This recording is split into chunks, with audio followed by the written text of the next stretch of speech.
Welcome, everybody, to another episode of Snow Goer Live. I'm your host, John Prusak. We're back for another Thursday night. It's going to actually be our last Thursday night of this formal winter season. We're going to, maybe do some in the off season, but it's not going to be as regular as every Thursday. And then we're going to pick up next fall again. And once we're all getting geared up for next season.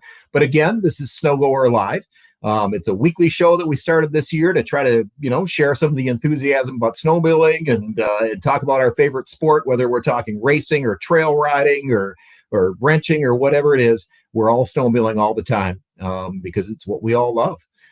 As usual, Snow Goer Live is presented by Arctiva. Arctiva makes a complete line of snowmobile gear from jackets to bibs, boots, gloves, helmets, base layer, whatever it is. Arctiva's got it all. They're available at arctiva.com. We're also sponsored by Z1R. Z1R is a helmet brand in the snowmobile industry. They make everything you need from full face to motocross to modular and everything in between. They also make helmets and other gear for the motorcycle industry, and you can learn more at z1r.com. Our third sponsor is Gates with their G-Force belts. Gates makes belts for us snowmobilers. They also make them for all power sports enthusiasts. Whether you got a side-by-side, an ATV, a motorcycle that's belt-driven, whatever it is, check out their G-Force belts at gates.com. So we're lucky enough to have two guests this week that are, frankly, pretty dang close friends of mine. They join us every year at Road Reports, but they bring different perspectives to things and really both have pretty interesting histories. So I think this should be a fun show. Our first guest will be former snowcross racer who is now a professional hill climb racer of all things, Tim Maki out of Duluth, Minnesota. We're going to talk about the old days of snowcross racing against some of the best in a really colorful time of the sport. And then we're going to bring it right up to today, talking about what it's like to race at Jackson Hole and how particularly interesting this year's event was. We're also then going to catch up with our friend and longtime contributor, Jeff Oberg. Jeff has been coming to Road Reports, testing sleds with us for the last 18 years. And has been about a part of our test team. And we, Road Reports, where we now tested the 2026 sleds, was just a few weeks ago. And we know it's order season going on right now. So we're going to bring Jeff on and, share some stories back and forth about some of the sleds we rode and some of the interesting things that we experienced at Road Reports. Jeff is also the guy who's kind of behind the scenes in a lot of our service and repair stories and things like that, where we talk about whether it's clutch service or rebuilding a carburetor or whatever. One of his areas of specialty is he is a kind of a shock specialist. He's been rebuilding shocks for decades, including working for some top racers back in the day. So he has a really good knowledge about shocks and rebuildable shocks and tuning shocks. And he's got some good tips for you all in terms of, what it takes to give a rebuilder the information so he can tune the shocks for you, he or she, I should say. And then also just, when should you think about rebuilding your shocks and what causes shock oil to break down and things like that. So should be fun, should be educational, should be another good Thursday night for us here on Snow Goer Live. As usual, we're going to do a little catch up here on what's going on as we let the crowd build a little bit.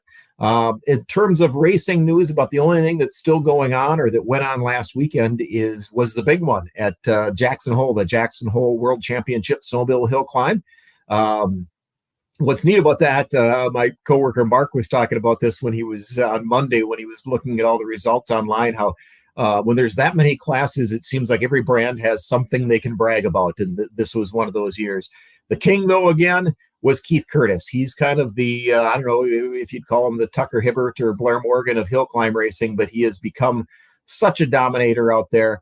And he was the king of kings. And what happens is if you win a class, then you get to represent that class in that division. So if you win 800 stock, you race against, at the end of the weekend, against the 600 stock winner and the 800 stock winner and 900 and 1,000 or whatever it is.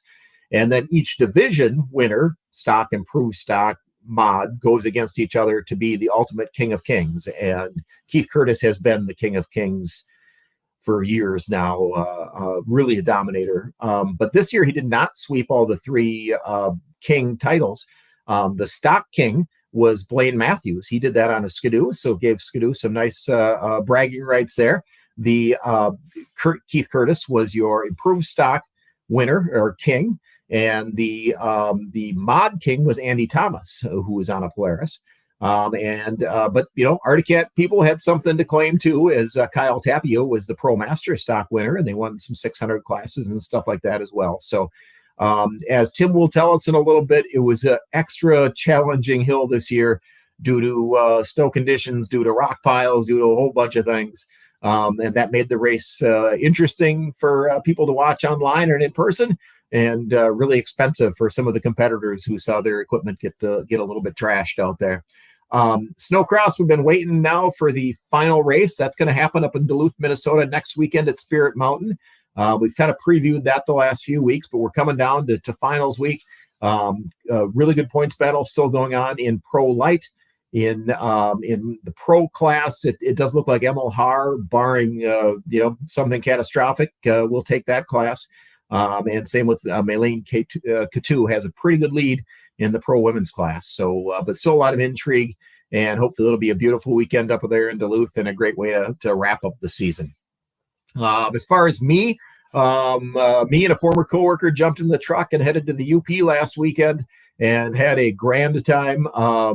I will say we rode out of Munising and worked our way over towards Paradise and to Quamanon Falls and over in that area. They were not grooming last weekend, and the trails by the end of Saturday were pretty punishing. We put on 263 miles, and I don't know if we saw a single groomer mark all weekend. And there was a lot of traffic up there. But I've been seeing a lot of reports during this week, because we actually drove home in a snowstorm that was headed that way, that they have been grooming since we left. And it looks like this weekend could be a great place to wrap up the season. So that's always fun. As I've said before, if you can get out riding, make sure to do it. So again, we are sponsored by Arctiva Z1R and Gates with their G-Force belts. We thank them for their sponsorship of the program this season. And let's bring in our first guest. He is talking to us live from Duluth, Minnesota, Mr. Tim Maki. How are we doing this evening, Tim? I'm good, John. Thanks for having me. Good to see you. Well, thanks for joining us. So Tim's name is probably going to ring familiar to those of you who were big snowcross fans back in the late 90s and early 2000s. He was on the number 32. I joked in the article he was on the number 32 Polaris and Skidoo and Arctic Cat and Yamaha. He raced all four brands at a particularly colorful time of the sport. But let's go all the way back, Tim, to how you very first found our sport. You're a kid growing up in Duluth. How do you end up finding snowmobiling? I guess the very first time I rode snowmobile, I think I started probably when I was 4 years old. Yeah. My first ride on a sled, we were going for a family ride, and the sleds were warming up outside, and I decided to jump on it and try it out. And I put it right into the trees in about 20 yards. That's my first ever snowmobile ride. Yeah. That's what he does with us every year at Road Reports too. No, he doesn't do that. Anyway, go ahead, Tim. Yep. So, but yeah, I was hooked ever since. I like crashing, I guess. There you go. So how does that lead to snowcross racing? What's your path? So I grew up riding, and we did a lot of trail riding, obviously, in the Midwest here. And the trails, in I think the early 90s, 95, in that range there, the trails just started getting really crowded. Yes, it did. And I actually got in one, I think as one winter or whatever, I got clipped a couple times by sleds coming around the corners. So I'm like, and I was talking with my buddies, like, man, it's probably safer to go out and race and do this stuff, if I like going fast. Yeah. So we were talking one night at a bar, and maybe it was before that, I don't know. I might not have been old enough. But we signed up for Dresser, Wisconsin, snowcross. Yeah. And figured out what I had to do to get the sleds ready, went down there, and I was hooked ever since. I did really well in my first race. I don't remember if I won, but I think I was in the top 3. And it was springtime too, so racing was over. So I was all bummed, and then I did a hill climb or something they had back then. I think it might have been a Giant's Ridge. Oh, okay. And completely destroyed my sled. So I knew it wasn't the right sled to be doing that on. And I was hooked ever since. I couldn't wait. I signed up, tried to get on the Polaris race program, which I did. And the next Mhm. year, I raced everything I could. I raced cross country. We did a lot of like Heartland races back then. Okay. Cross country ice, did some ice sock stuff, and then all the snow crosses. And the I found snowcross was like my spot, and you got to go to one spot, go around the track. You didn't freeze your butt off in 20 below weather, going Yeah. wide open across lakes. And I still like the cross country, but the snowcross was my home. It was just a great family that got to know everybody and, and did really well, like Yeah. right off the get go. So For those of us who would make the journey every Thanksgiving weekend to Duluth every to open the season. For me, I was the dorky guy with the camera around my neck for Snow Week magazine back then. But there were so many racers that came out of Duluth. Whether you talk about DJ Ekstrom or Carl Shubitsky or you, or I mean, there's even other people that were really good in the semi-pro and stuff like that. Did you all know each other and hang out together, or was that just kind of happenstance? I knew, I think before we all raced motocross too, and Shibitsky's had a Okay. track behind their house. So we all I think we all knew each other right from the beginning. Okay.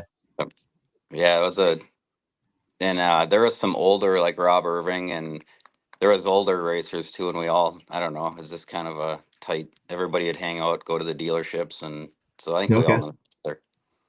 Yeah, Yep. I even remember. Yeah, there was the Hansons that were from there, and Craig and Steve, and yeah, there was a bunch of racers that were right out of Duluth or Saginaw or Proctor or whatever, just that immediate area that so many of you guys came out of. Um, did when you're first getting into this that you want to go pro and you want to reach the top level? I didn't. In my mind, I thought like the first year I was doing well, and I'm like, I'll never be, good enough probably to go pro.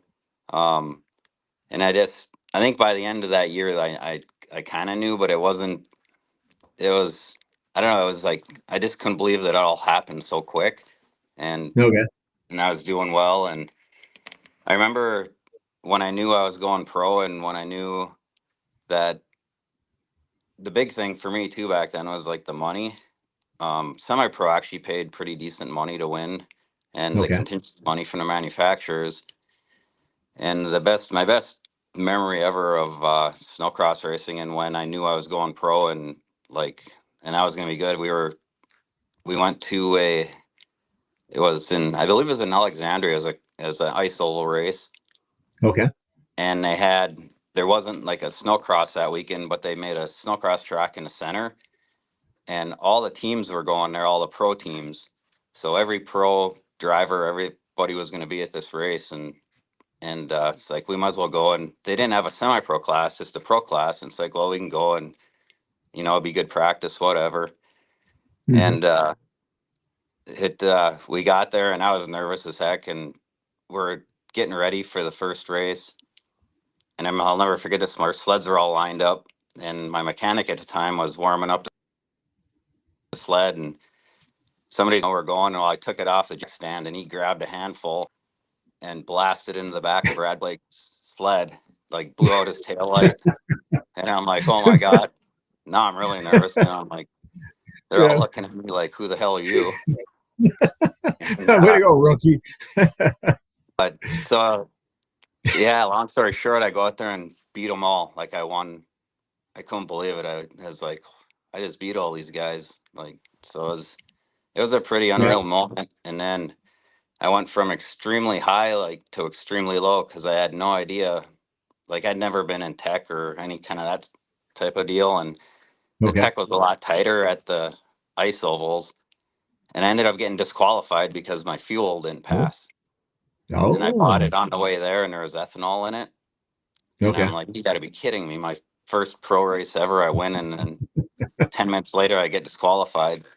But it was still good because everybody was there and saw that I Yeah. still won. And after that point, I basically um, got a great deal for the next year and was pro.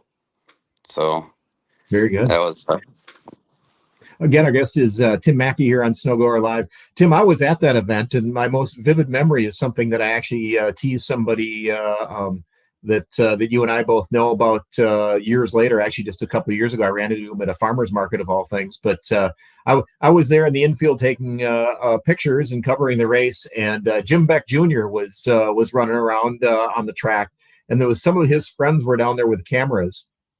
And he was back in, I don't know, seventh, eighth place. He was a ways back from you guys who were running at the front. And there was one jump in particular where he kept hitting and trying to do different style things where he's trying to do heel clickers and stuff in the middle of the race and ended up coming off his sled. Right?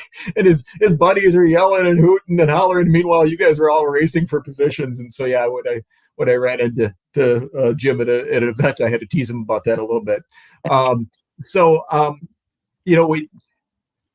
We taught you mentioned a few people with Brad Pake and folks like that. Were there certain people that when you first year that you raced full pro where you're like, I can't believe I'm lining up next to Kirk Hibbert or Jack Struthers or Tony Heikkinen or whoever? I mean, who were the names that stuck out for you? Yeah, it was Hibbert's definitely one I couldn't believe, and Aaron Scheel, like all the guys that I watched the year before and stuff. But yeah, I had no idea that I could run with those guys, and it was really cool. Like from then on, and being able to race against Kirk Hibbert and Tucker Hibbert was Yeah, pretty cool, and I beat them both. Only Tucker, I yeah. think, once, but no, that was really cool. It was such a magical era in snowcross. I mean, I being a guy who keeps everything, I've kept some of the sheets that you guys had for when you were running the round robin heat races and stuff, and there would be 42 entries in Pro 600 or whatever, and just to make it to the LCQ was a big deal. And I remember a couple times in Snow Week actually saying, here's a list of top drivers who didn't make the final, because that was just impressive as heck. That you'd see all these drivers. I don't want to start naming checking people because then it'll sound like I'm saying they're second racers because they didn't make that race that weekend. But it's just in some of those sheets, it's like, wow, this is an all-star race in the LCQ. Not to mention making it to the final. Yeah, it was really tough to make finals back then. And then if even now in snowcross, the whole shot is everything. Like getting out front, and Yeah. I watch some of the races now, and it's like, oh my God, like it's so hard to pass through there, and the it's just a cloud of snow for the first two laps. Like Yeah. it's crazy. The one thing I got talking recently with a racer, maybe about a week ago, a retired racer, is just the fact of the sleds that they snowcross with now are so much longer. You guys are running what 121s, maybe 129s as far as track length. What made that better or worse having that short track other than just having more traction? Were the sleds squirrelier, you figure? We've talked about this and thought about it, and I think they're definitely squirrelier. The smaller moguls and stuff, they don't bridge them as well, Okay. and and less traction for sure. Yeah. It is even like when we're testing sleds or whatever. It is fun to get on a quote unquote short tracker, which is now 129 again because that thing just pivots so quick in the corner. But yeah, now all of a sudden 137 is the norm, and for you guys who like to do Western riding, a 137 is a short track. So what are you going to do? So I have a picture here that I found on my computer from one of the indoor races of Mr. Tim Maki at the starting line above his Yamahas. You hold the unique distinction of riding for all four brands and riding for really a lot of super teams beyond that, whether it's Steve Shearing's team or whatever. I guess kind of explain how you ended up on so many different brands over the years and what that was like and how each brand was a little bit different. Yeah, I keep asking myself that question, how I ended up on so many brands. I wish I could have stuck with one, but I think honestly, a lot of it was um, kind of the manufacturers. In my mind, I felt like they're trying to spread guys out, and Okay. I might be wrong about that, but um, it's hard. It's hard to say, I guess. And Yamaha kind of put a really golden carrot out in front of me, and there's a lot of. They had a brand new rig. I was in a brand new semi that year. I Mhm. was a sharing too, I guess, but I got paid a lot of money and a lot of dirt bikes and machines and stuff. So it was kind of the whole Yamaha thing. And looking back, they only had one sled back then, which kind of I liked the race, and it was really hard to go to the races and watch, I because bet. we only had one sled for one class. Um, but I'm thankful I did it, and glad that they had me, and it was still a fun experience for sure. The picture I I was actually trying to find on my computer was there was one year where you and Chris Vincent were teammates, and you guys showed up at Heydays for team pictures, and both had about 6 pounds of gel on your hair. And I was really hoping to find that picture just to tease you about it a little bit, but as a guy who's quickly losing his hair, I can't poke at anybody, fun at anybody's hair really. Um, if you had one or two favorite memories from the snowcross era, what does anything stand out? Certain races, you've already talked about the Alexandria one, but were there a couple other events where you just really felt on top of the world? Yeah, I guess one other memory too, and it's another ice oval at Eagle River. Mhm. I won there as well. And I don't think it was that year. I think it was a year after maybe. And that's one trophy that I still like looking at because it's huge, and it's Yeah. the world championship Eagle River.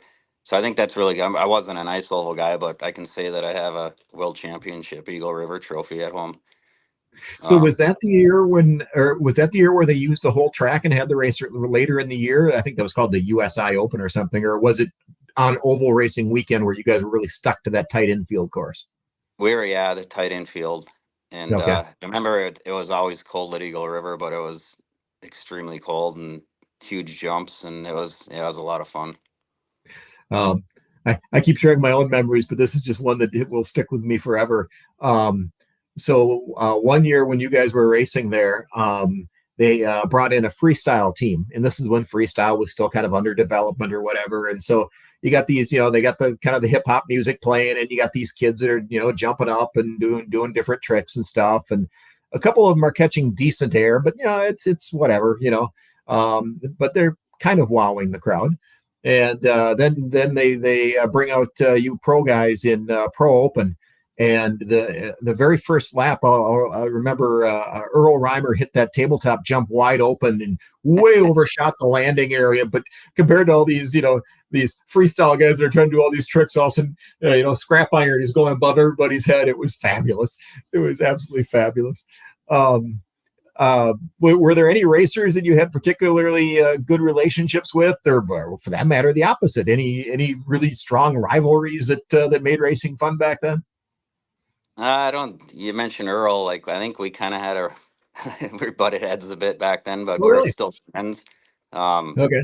we always seemed to get each other in the corners. I don't know what was going on, but no, I think the whole um, the whole snowcross community, even everybody was friends. It was just Yeah. you might have been rivalries on the track, whatever, but there was really nobody that I didn't, we all got along, and we all kind of lived together all winter, go to the races, travel together, and we had a lot of fun traveling, of course.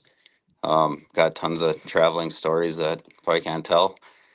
Um, Yeah. but no, yeah, it was a lot of fun. A lot of fun. Very, very good.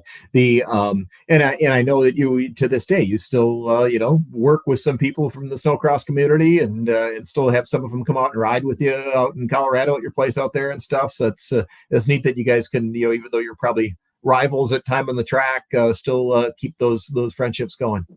Yeah, I got so the one story there was I don't remember what year it was, but I started out. I had a hand. It was still semi-pro because I had a hand built, basically the same sled Polaris that all the factory team had that I had Pro 5 build me. Okay. And we started out the first race of the year, and I didn't know Noel Kohansky at that time, but we both show up onto race with Polarises. We race, we win, and then some reason Polaris decided they weren't going to pay any contingency that year, Oh, and so we showed up at the next race, and I pulled skidoos out of my trailer, and Noel, and we battled the first race. Well, he pulled skidoos out of his trailer too, and we didn't talk at all before that. Like I didn't really know him as kind of the first year, whatever.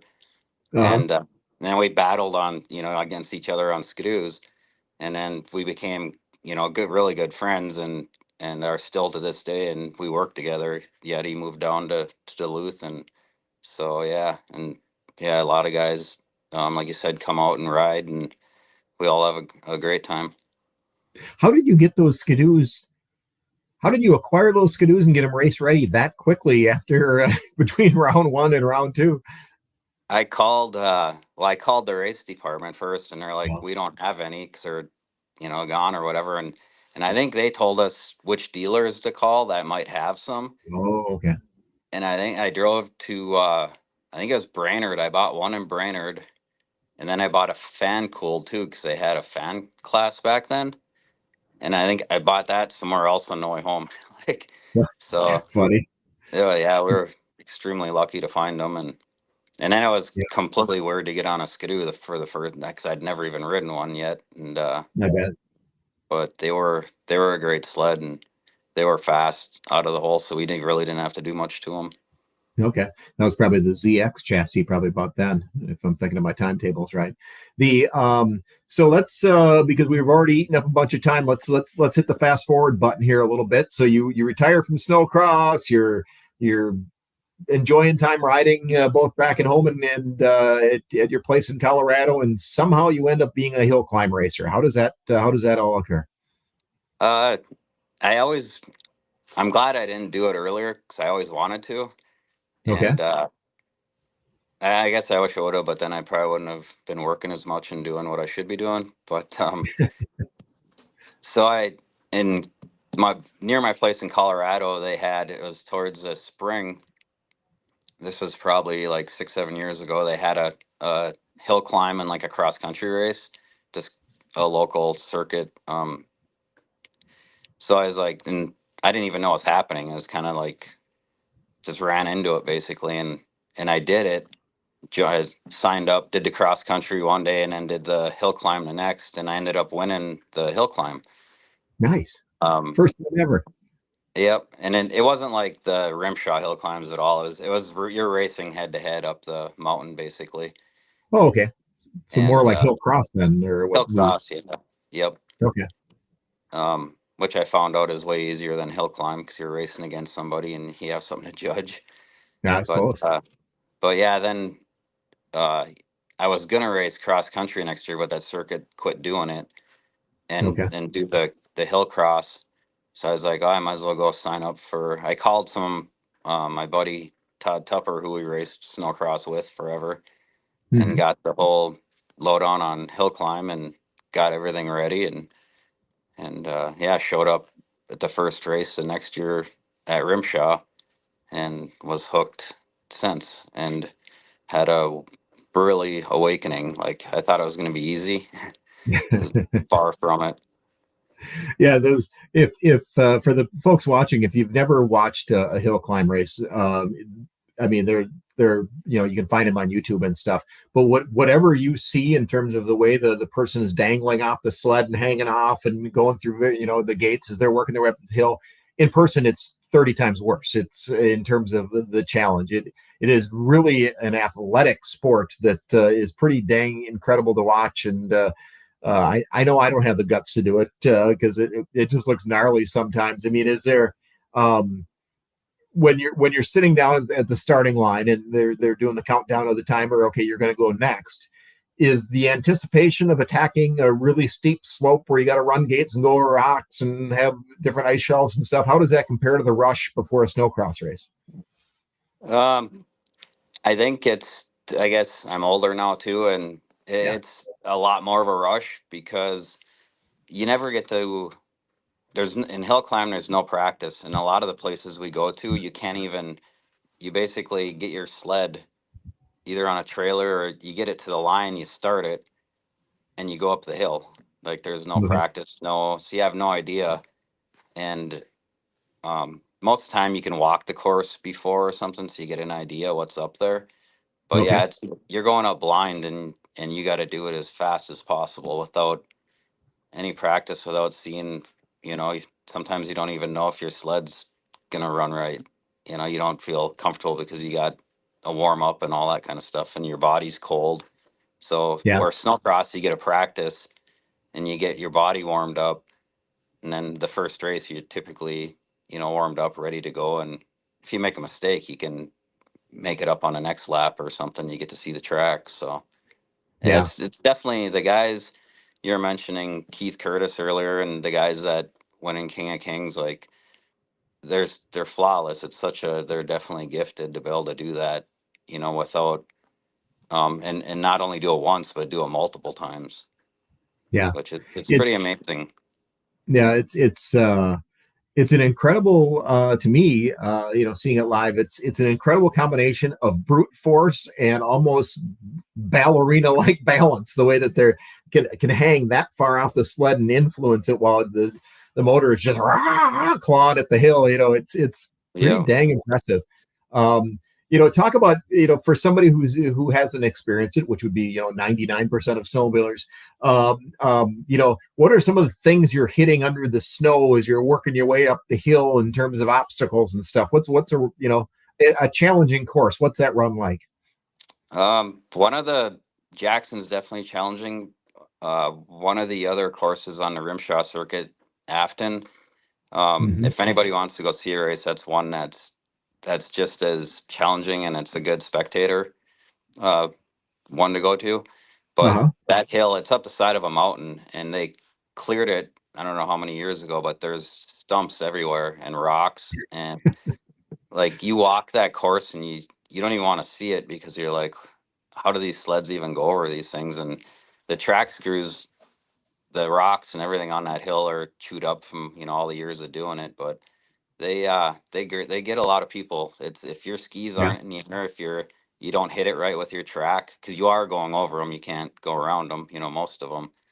Yeah. But yeah, it's definitely challenging. And when I've brought people up there that have come with me, and they just can't even believe that the sleds are going up that. And the people that watch it on TV, you don't get to see that and have no idea. Yeah. But So Jackson this year, it was incredible looking at the results and just seeing how many classes. So to give some background to people who maybe aren't familiar with hill climb racing. So back in the day, it was kind of a high mark competition where only a few sleds would make it to the top and go through the gate at the top. And so you're going through these gates and you're making now, at a lot of events, even the lowest stock classes, most of the riders make it up and over the top. And so now it's really about how fast you can do it. So you're running on time. Well, this year, looking at both the qualifying and also some of the finals in the hill climb racing this year at Jackson, it was incredible how many classes. 2/3 of the class were high mark people who could not make it to the top, even in top classes. What made Jackson this year so challenging for you racers? yeah, it was definitely a crazy year. And listening to the racers talk about it, they say it's like one of the most challenging years ever. But the first, Saturday was the first day that we qualified to the top in the mod. Hmm. And the first two classes, almost everybody went over right away, which never happens. And we're like, Okay. wow, what the heck's going on? Um, but the top of the hill had like 2, 3 feet of snow on it.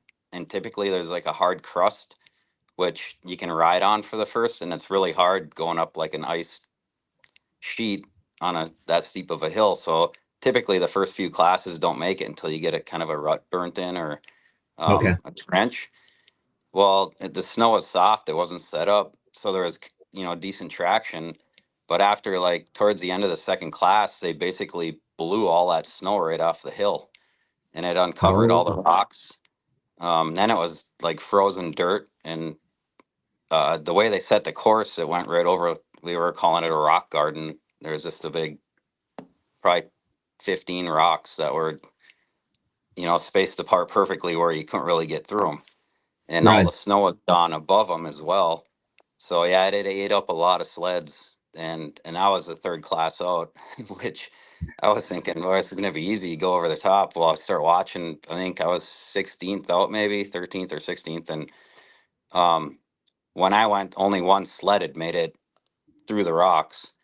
Wow. So I was, and then your mind's really thinking, because you don't have time to run up there in the lift or something and see what's going on. And but yeah, it was a crazy.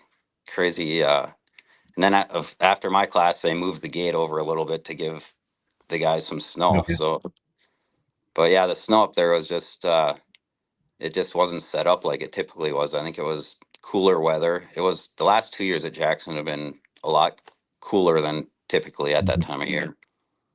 So I've got to frame you a little bit and put you on the spot. You shared a story with me the other day of something that happened to you this year at Jackson that had never happened to you before.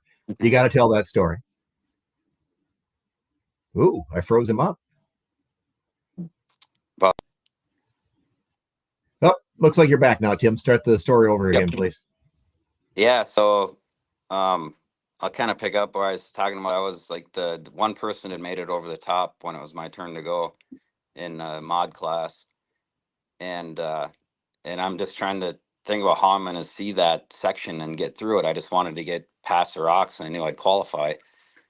So I'm kind of taking my time going up the, which you can't really do in hill climb because you need momentum to keep you going. Once you get up past the second catwalk there, it's really steep. And there's just a nice straight shot up. So I'm looking ahead, trying to figure out if I could see a way around those rocks or what I was going to do. And I was looking up, and I don't know if the ski hit something, and my hand fell off the throttle, which was like, couldn't even believe. And I grabbed another handful, but I'd slowed down enough just from that split second, and I grabbed a handful, and it just dug in, and I was done right there. I never even made it to the rocks. I couldn't believe it. It's like, wow. But Years of racing, and you were telling me the other day, the first time that you've ever had that happen, and of course it happens at Jackson on a steep yep. incline. That's when you lose the throttle. It's just that's Jackson, I Yeah, guess. it was crazy, but I had a great weekend. It was the whole atmosphere there. It's so much fun. It's one of the biggest spectators, weekends ever, probably in a lot of sports or even, Yeah, snowcross wise. So I got to experience, hanging out Saturday, hanging out on top of the hill, and so I still had a blast. It was fun. I'll yeah. definitely go back and do it again.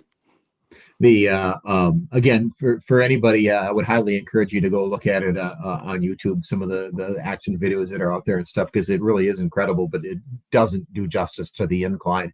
But one of the more fun things for I don't know, those of us who are sadists to watch, I guess, is the hill help that once the sled starts going down the hill, launch themselves at the falling snowmobile and try to save it while giving up their own body. I assume you'll be signing up for the hill help one of these years. Never. Those guys are crazy. They Yep, do all that for free lunch, basically. They yep, don't and get just to paid. be a part of the It's all action. volunteer, and yeah, and they love it. The guys that have been, I mean, most of the guys that are doing have been doing it for years and years. They Yeah. love it. Those guys are cowboys. It takes a special breed. Well, Tim has been joining us at the Road Reports the last, geez, we're probably up to 4 or 5 years now. Is where we test the sleds, and he's oftentimes the guy who is the one who gets all the covers, hogs all the covers in our magazine, because he goes out with our photographer Wayne Davis and does the cool stuff. So here's one picture that I was able to scrape off my computer of Tim having a little bit of fun with the summit a year before last. The best part of this picture is he was wearing a jacket and a helmet that belonged to me that year, so I can tell my friends that was me or anything like that. But while we're talking about road reports, let's bring in our third guest real briefly for a little crossover time here. Joining us now is Jeff Oberg, who's been coming to road reports with us for about 18 years and who has become really close friends with Mr. Maki and has taken some trips out to Colorado to ride with him. Tim or Jeff, do you have any fond memories of Tim Mackey's racing career? Maybe scrubbing paint with some of the guys that you were wrenching for. Yeah. I didn't know Tim back in those days. Like you said, we've become friends since. But I do remember him on a Yamaha really well, specifically at Spirit Mountain, and the sound of those sleds, they were just those triples that you just couldn't beat it. They're the coolest sound. But I do remember, I remember it was a Saturday night, but I do remember Tim doing really well in it would have been a Saturday night, probably one of the heats or later heats, or maybe a semifinal. I don't know what it was before the finals on Sunday, but I do remember Tim watching him in a race, and he really had a great run. But I remember the sound of those snowmobiles. Yeah. You guys that were on the Yamahas had a little bit of a weight disadvantage with those triples and things, but you won the sound game. There's no question about that. Yeah, Those are sweet sounding sleds. Oh, for sure. They definitely Yeah. sound good. Did you ever think you'd see a four-stroke win a snowcross race like when Robbie Malinowski did it on the Yamaha four-stroke? That was I know that was a track that worked well to a guy who got a hole shot, but still that was pretty incredible to see that Yamaha win that. Yeah, that we talked about that when they first started, and it was just like the same thing we were talking about. Nobody will ever do a backflip on a snowmobile, and it happened. Yeah, Yeah. Definitely shocked. Absolutely. So, as I said, Tim, Jeff, and I are going to be talking about road reports and some of the sleds we rode out there. Anything about this year's road reports when you were out there stand out to you? I know there's a certain Lynx model that you that stole your heart, but anything you want to share with our viewers? I love road reports. It's like Christmas. You get to go ride all the new stuff, and all the sleds. Everybody's done a great job with coming out with new machines and fighting each other with the best technology, and the Skidoo coming out with their ride command finally. But yeah, it's they do a great job, and I'm very thankful that I get to go enjoy all the new stuff and ride it, and definitely. Before we say goodbye to Tim, a couple things here in the chat. Jim Smith, who I don't know if you ever got to know Jim at all. He was in the Rocky Mountain cross country race circuit. He was one of the guys who helped run it. And he asks, Tim, did you ever race at Yellowstone and have any memories from that one? I think I have pictures of you racing out at the West Yellowstone Expo, don't I? Yeah, I raced there quite a few times, actually. Yeah. Talking about Yamahas, the first memory that comes to mind was I lost my brakes in the final at Yellowstone, and they always had huge berm turns. And Okay. I come off the tabletop wide open into I think it'd be the first turn, and to that big berm, and had no brakes at all, and I'd let the sled go, and it launched into the pits like 20 feet through the air, and thank God it didn't hit anybody. But yeah, that's the first memory that comes to mind. And then the jump contest there. Yes. We had I think I was on Amsoil that year. We had the big jump contest. Uh-huh. And but yeah, it was a lot of fun, and never done anything like that, and everybody's airing it out as far as they can. And I remember Chris Vincent flew 3 times further than everybody else, and the sled buckled in half like a banana when he landed. I remember that very vividly. Yep. Yeah, those were always interesting events. Yep. I thought when your sled launched, towards the pit area, I thought for sure it would have run into Brad Pake, kind of like your entry into snowcross. Right. Everything comes full circle. Yep. Yeah, all right, Tim. Well, we're going to spin you loose. We appreciate you joining us tonight, and I'm sure I'll be talking to you soon. But really appreciate you sharing some stories with our viewers. Yeah, thank you. I'm glad. Thanks for having me, and it was fun. All right, take care, my friend. Yep. See ya. So before we go engage Jeff entirely here, I want to bring you back to what you're watching. You're watching Snow Goer Live. We're a weekly Thursday night TV or video podcast show. We are sponsored by Arctiva, makers of a complete line of snowmobile jackets, bibs, boots, gloves, baseware, you name it. Arctiva has it. They're available at arctiva.com. We're also sponsored by their sister brand, Z1R. Z1R makes a complete line of snowmobile helmets as well as motorcycle helmets and other motorcycle accessories. You can check it all out at z1r.com. And our third sponsor is Gates with their G-Force belts. The G-Force belts are a well-known commodity to us snowmobilers, but they're also available for your side-by-side, ATV, your belt-driven motorcycle, if you've got one of those, golf carts, you name it. If it's belt-driven, Gates makes a belt for it. You can check it all out at gates.com. So again, we are joined by Jeffrey Oberg, a longtime friend of ours here who has been joining us at Road Reports for years. And even before that has been helping us out with stories, with some technical expertise and stuff. Jeff, how are we doing tonight? Outstanding. Thanks for having me. Appreciate being here. Well, it's fun to get you on this forum. We've known each other for so long, it feels weird doing an interview with you, but kind of a unique opportunity. So I kind of queued it up earlier. You've been coming to Road Reports with us for years, and we usually send Tim away on the photo rides, and you come with us on all the evaluation rides. You've kind of seen how we do this year over year, but most consumers have no idea what a Road Reports event is, or that we're riding pre-production snow wheels and stuff. When you explain what this event is to friends or family, how do you describe what this Road Reports thing is?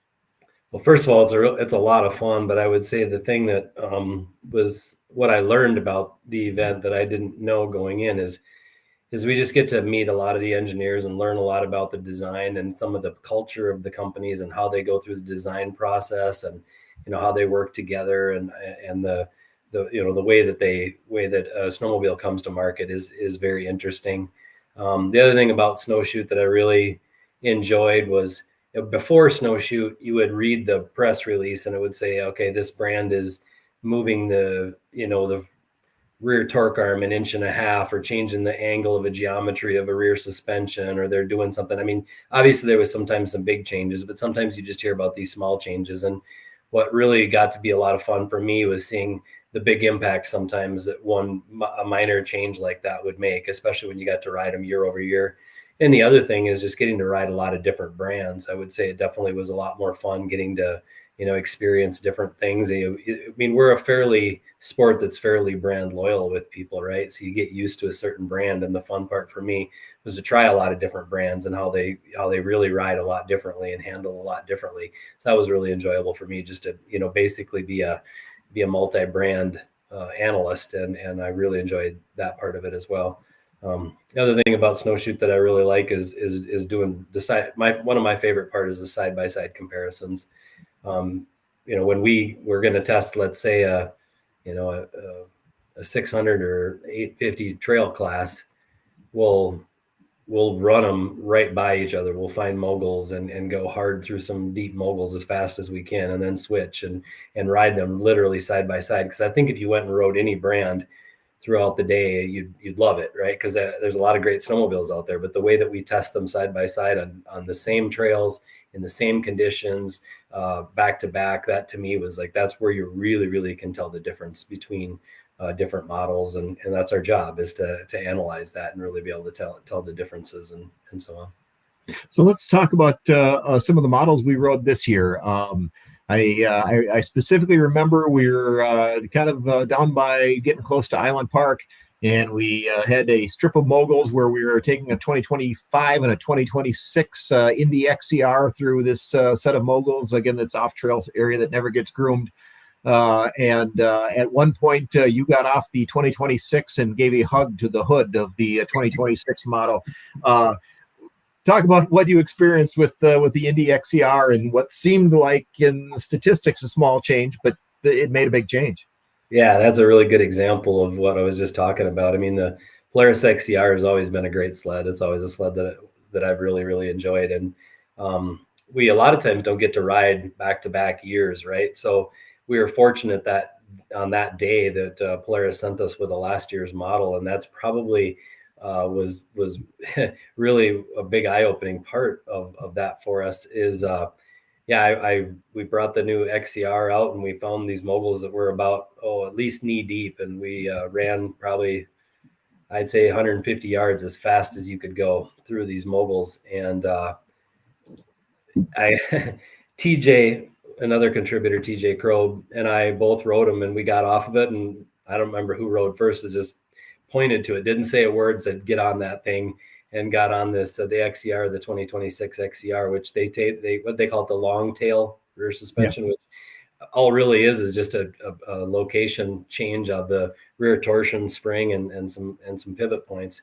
And got whatever one of us, but we both got off it. We just looked at each other, eyes were big, and all we could both say was wow. I mean, sometimes you hear about these geometry changes and they make a difference, right? But that was just like a huge difference. That sled just we couldn't believe what a difference that made on that snowmobile. I mean, it was a great sled to begin with. The 2025s are great. I love the XCR. In a 9R package, had one for a demo this year. It was a great sled, but the 2026, well, that was a big step when you kind of expected a step, but not as big as it ended up being. And then right after they both said, wow, then they stopped talking and pointed at the sled and said to Tim Maki, who we just let go of, and said, Tim, you got to roll that thing through there. And so it was fun as we all got to experience it and all have the same experience, but at a different time. It was pretty neat.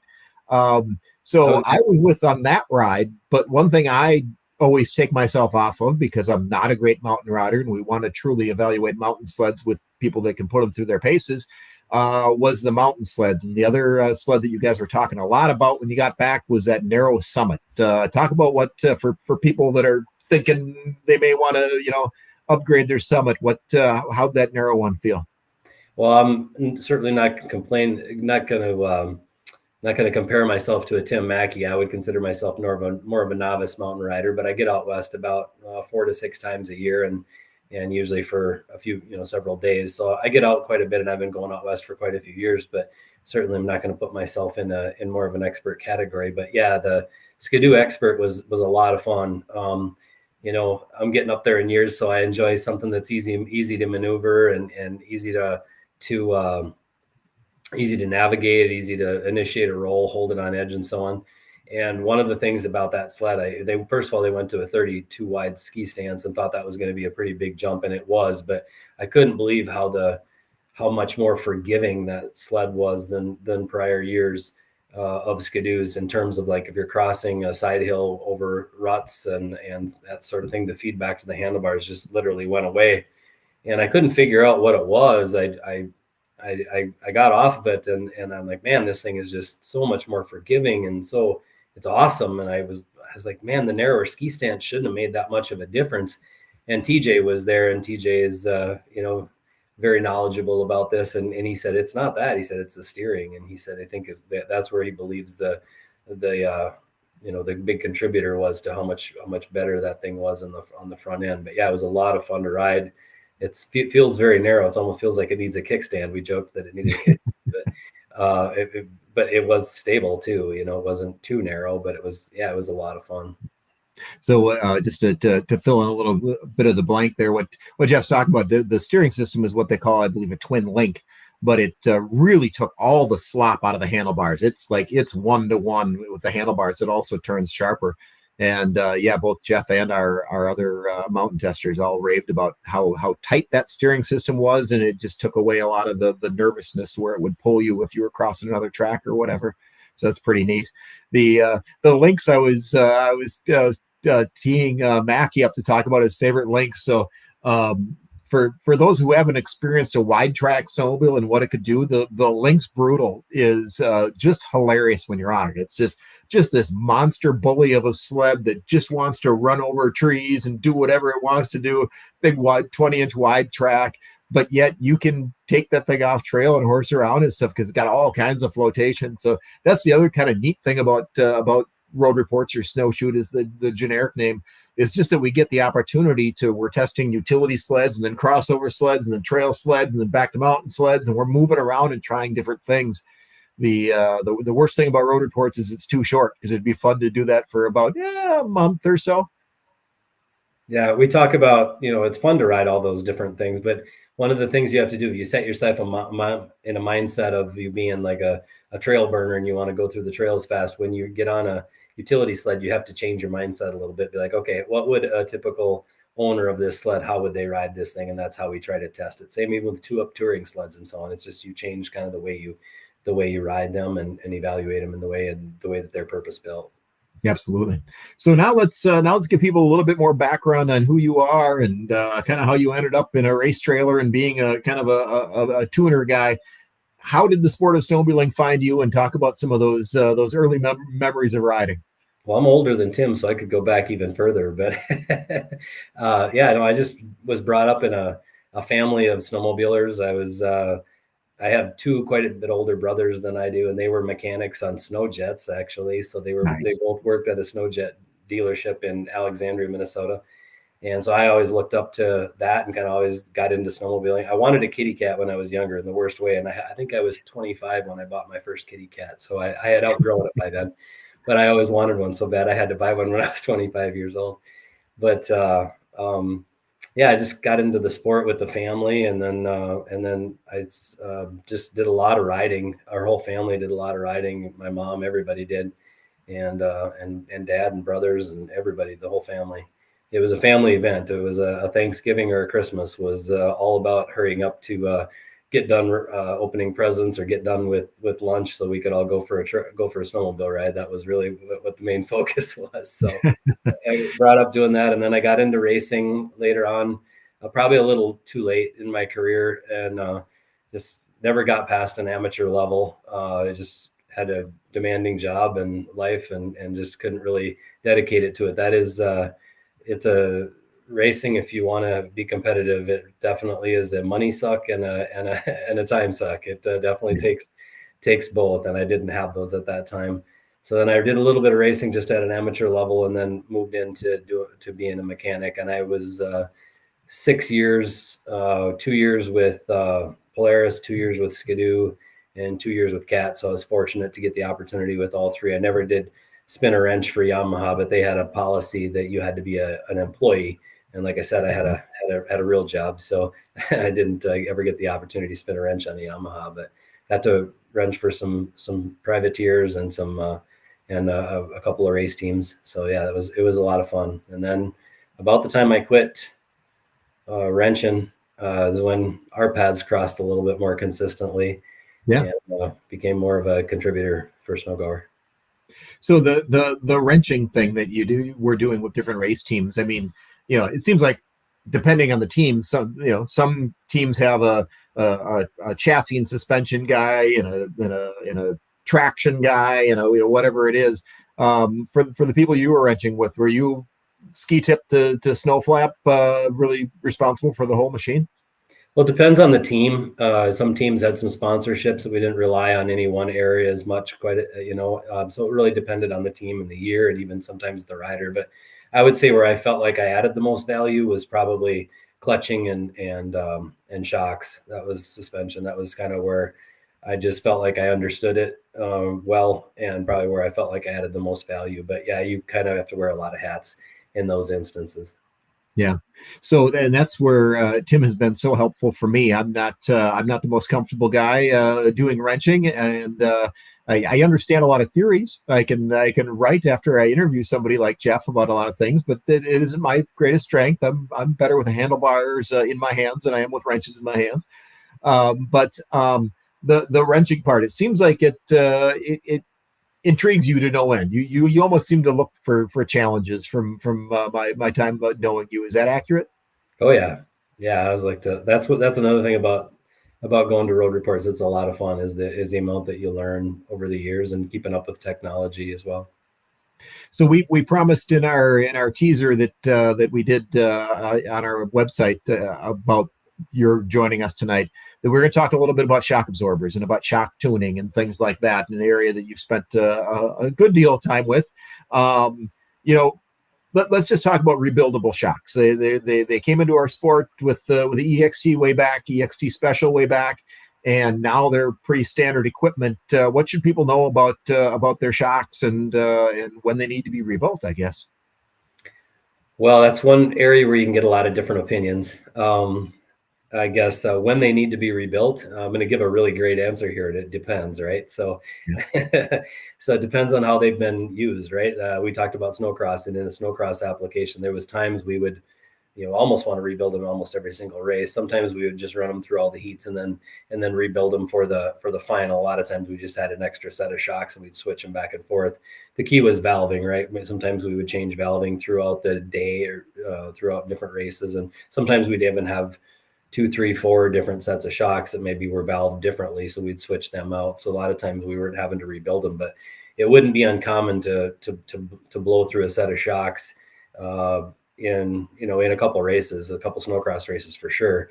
When I say blow through, I mean, there's really two ways that a shock starts to need to be rebuilt. And one is intrusion of moisture and dirt, and then, just the breakdown of the oil.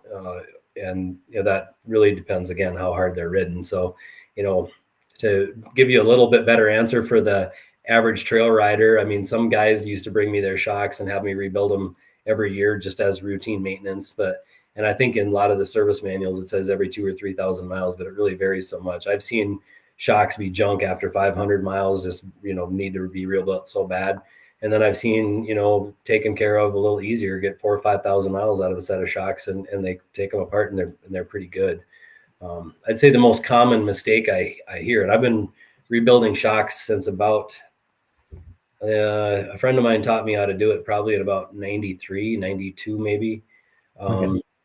And so I've been doing it since, but a common thing I hear is that, my shocks need to be rebuilt. Why? And they'll say, well, because my sled is sitting lower. It's like, that usually isn't a shock. In most cases, the common thing is ride height and hold up is really done by your springs. I mean, a shock can contribute a little bit to that, but certainly not as much as most people think. So, and I've actually, this is a crazy story, but a lot of times what I've had is, people put their snowmobiles on casters and move them around their garage. And if you put a caster underneath the back half of a rear suspension, like where the rear axle is, and you're moving it around, and all of a sudden they feel it, and it moves very, very easily. And they're like, oh, my shock is blowing. I can't believe it. Well, it's just because the front half of that suspension isn't on the ground. So I bet I've had, dozens of people that have brought me their shocks that their rear shock is blown out. And it just happened in the summertime while it was sitting in their garage. And it doesn't seem right. And so they'll bring it to me and I take it apart and I was like, there was nothing wrong with this shock. And then I start asking some questions. So when I would rebuild shocks, a lot of times I'd ask, why do you think your shock needs to be rebuilt and what do you want done? And I think where it really gets to be an art is an art, not a science, is the valving, right? That's where people you can really, it's amazing how much you can do and how much you can change the performance and handling of a snowmobile by revalving the shocks. I wish in my preparation for tonight, I would have pulled a couple of photos into this format that we use. I don't have any. So, but in general terms, Joe, average trail rider, has probably heard about shock valving for years, but doesn't know what the little discs are that control that. Talk about what a valve stack is and what that looks like when you take apart a shock. Yeah, well, that's kind of hard to do. I might have to talk with my hands. I wish I had a whiteboard. It's kind of hard to verbalize it, but Yeah. Basically where the shaft goes into the body of a shock, you've got a piston in there with holes in it.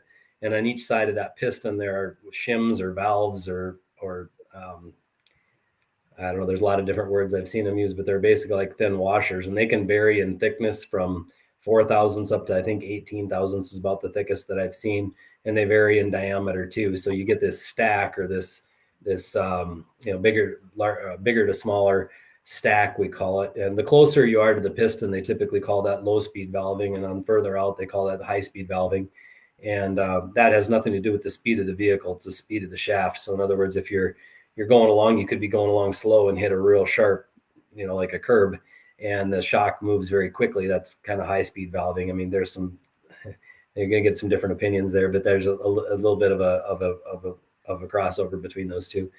But or sometimes even you could be going very high speeds and just have a really light roller, and that's more in the slow speed valving range. So you can change the thickness and the diameter of those shims or those washers and all it does is basically restrict flow of oil in the shock. So that can just stiffen or soften the shock.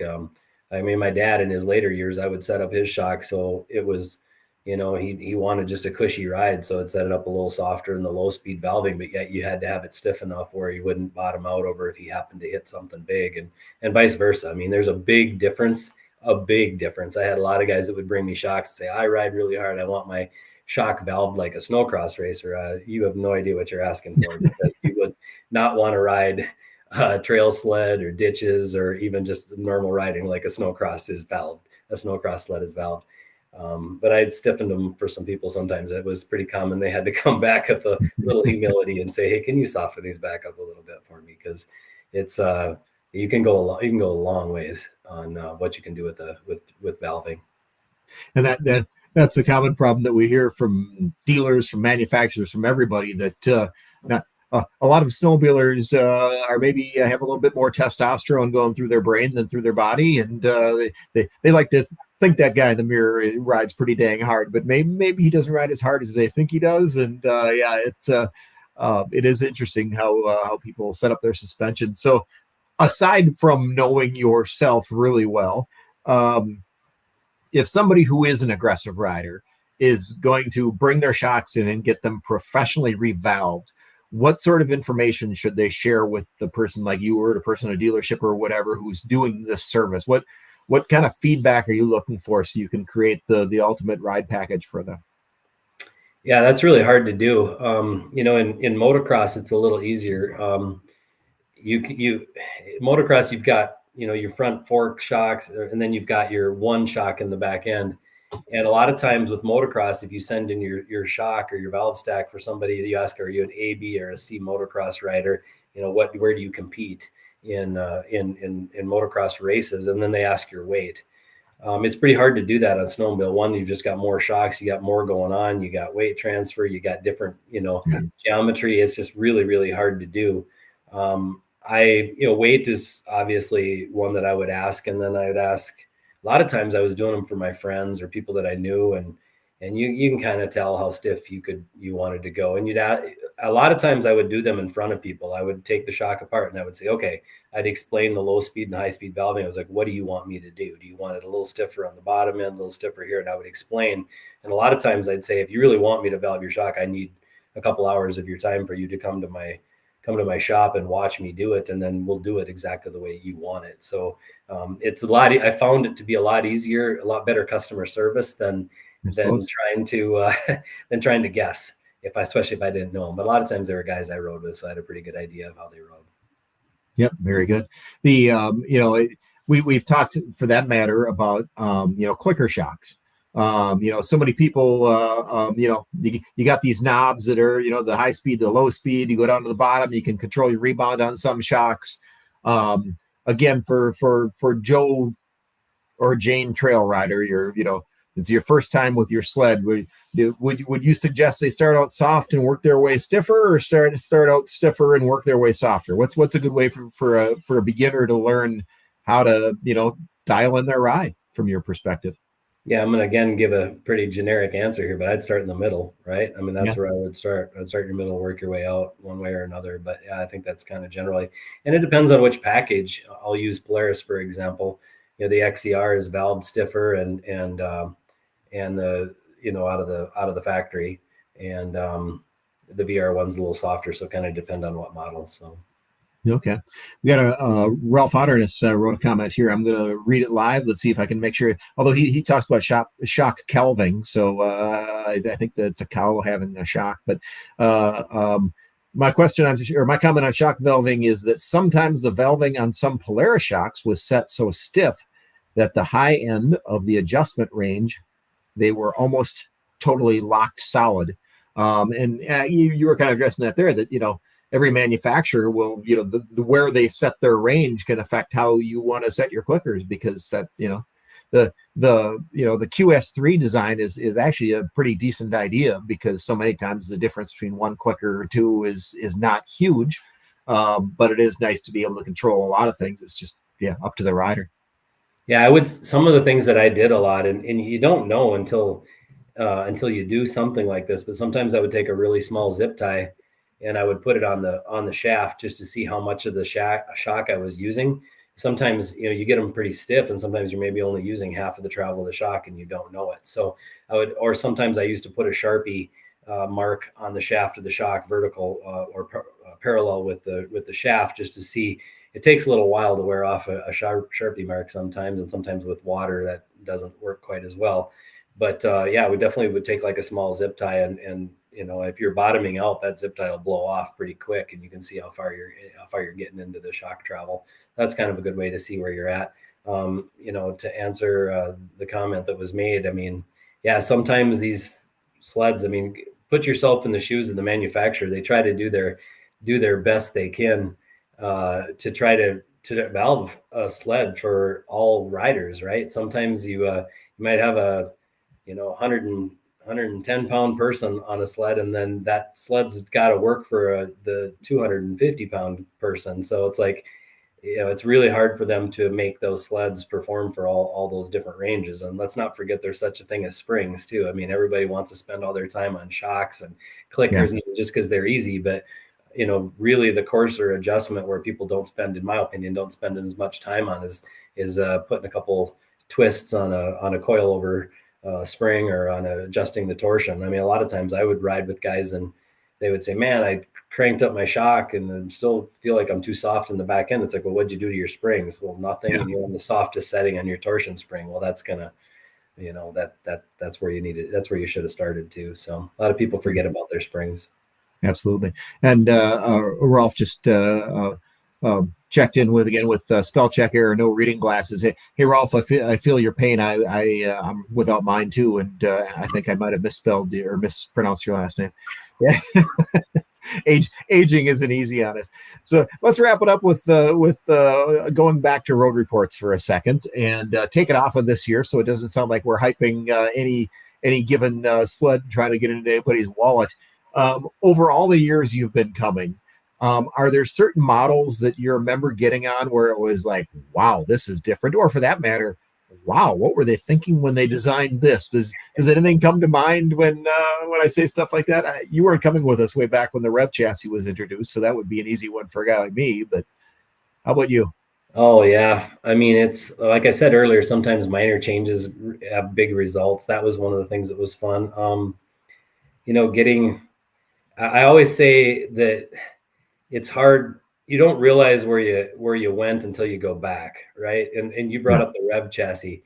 I thought that was a great chassis, right? It was a lot of fun to ride. But then when the XP came out in, was it '08? I think I got on an '08 XP and I was like, yeah, it's pretty cool. It's pretty nice. And then I went back to the first gen Rev and I couldn't believe how cramped my legs were. I was like, why can't I extend my legs? And I didn't even realize it because that Rev was such a innovative chassis from a rider forward standpoint that I didn't even realize until you went backwards. And earlier, the story I talked about with the XCR, I think where we really could see the difference in the improvements for the 26 was going back to a 25 just to see, the big jump that they had made. So, for me, I've been a trail rider and mountain rider. So for me, some of the things that were cool is you mentioned earlier, is to get on some of the utility sleds and get on some of the 2-up sleds and just experience the sport from what other people see it, and how they use the sleds. It was a lot of fun too. And again, I started getting into mountain sleds a little more later on, but some of the 4-strokes too.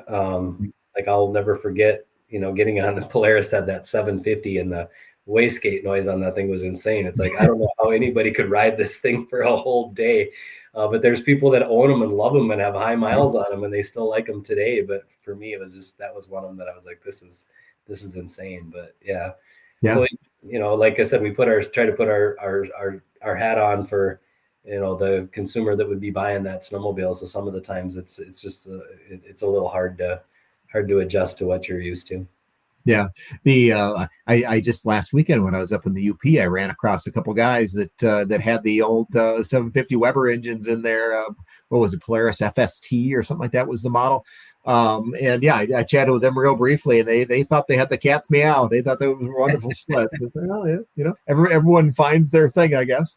That's why they make a lot of different snowmobiles in this world, I guess, right? Yeah, yeah. You've been testing sleds a lot. If hard question. I should have let you know I was going to ask this, but I'm winging this thing tonight. Looking forward, any guesstimates of how snowmobiles are going to change in the next 10 years? Where's innovation going to come from? Is it going to be a ride, engine? Boy, I don't know. I mean, every year we kind of, there's something new that surprises us. I kind of thought we'd be further along in electric or hydrogen by now. Yeah, I really thought we'd be further down that path.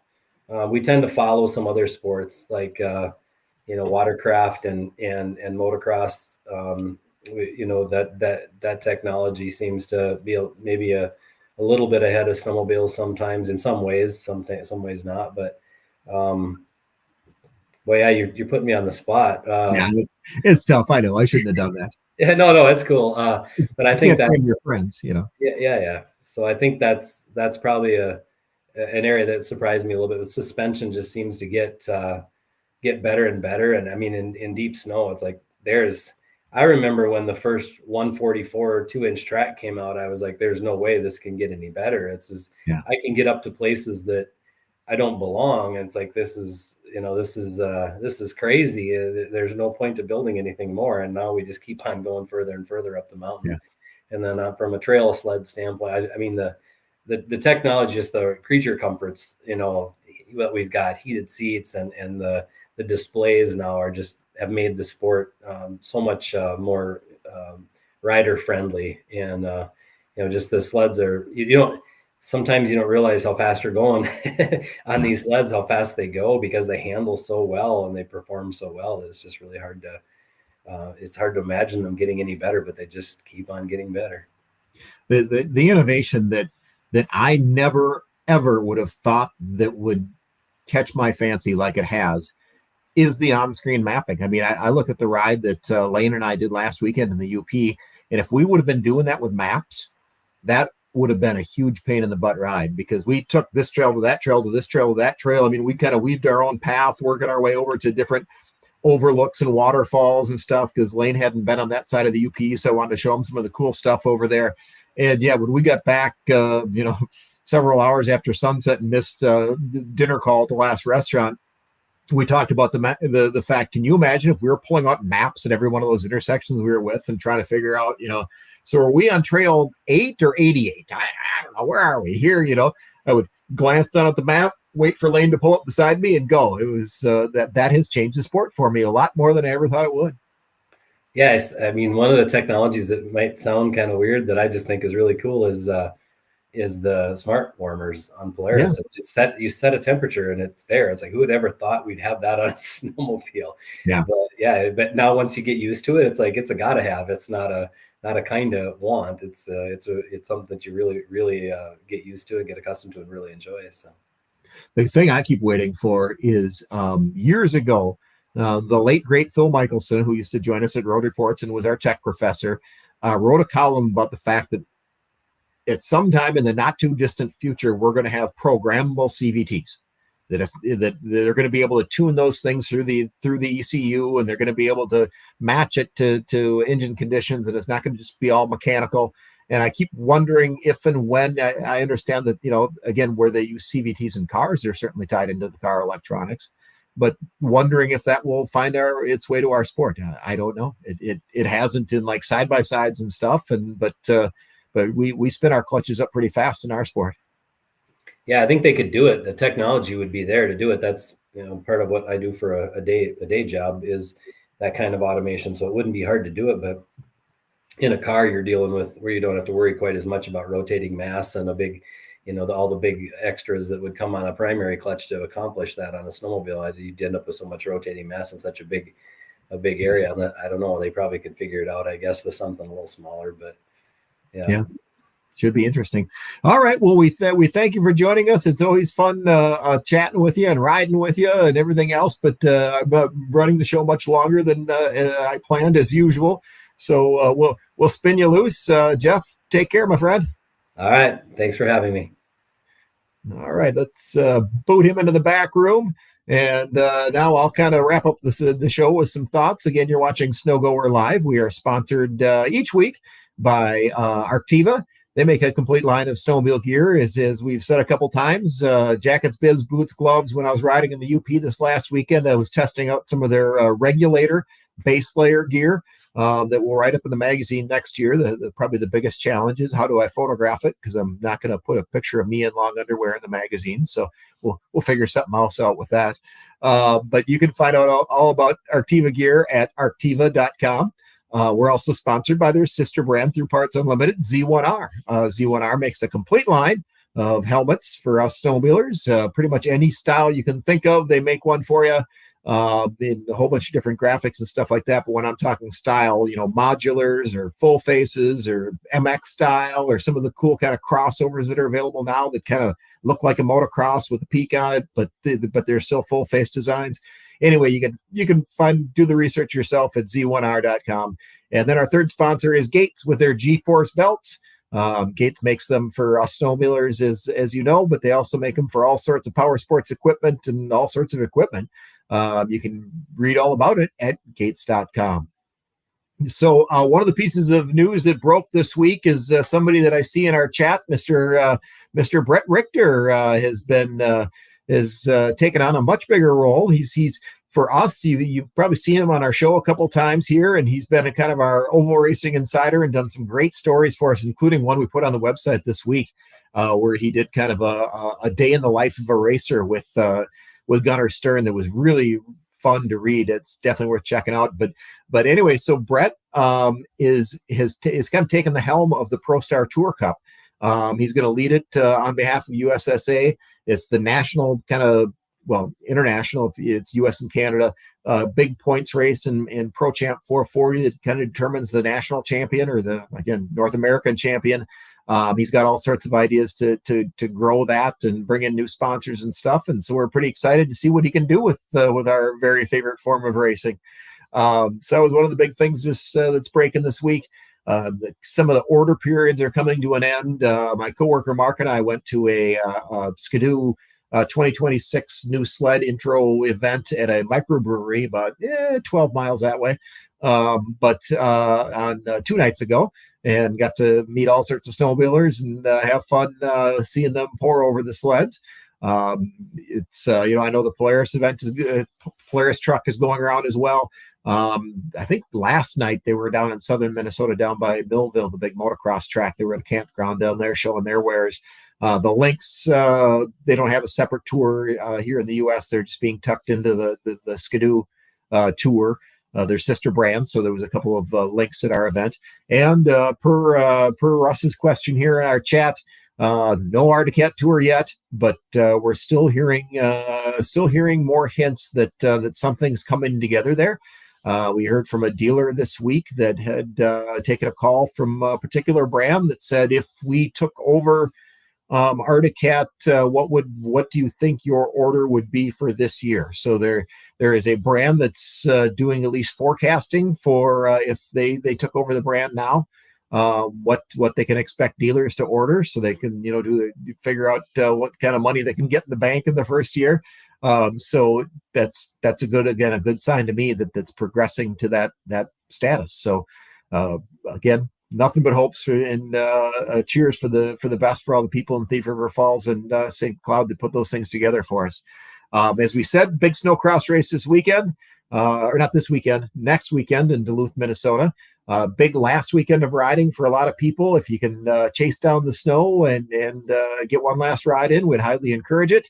Our ride in UP last weekend, even though it was a little bit punishing at times, especially Sunday morning when we got up and tried to stretch all the muscles, it was still fabulous. We still had an absolutely great time. As I said, we went to Tequamadan Falls, went to some lighthouses, went to some high overlooks, met some cool people, had lunch in Grand Marais, and had a couple of readers of the magazine walk up and start a conversation. They had driven all the way up from Indiana and had trailers full of new sleds that were ripping around on. So always fun to meet readers.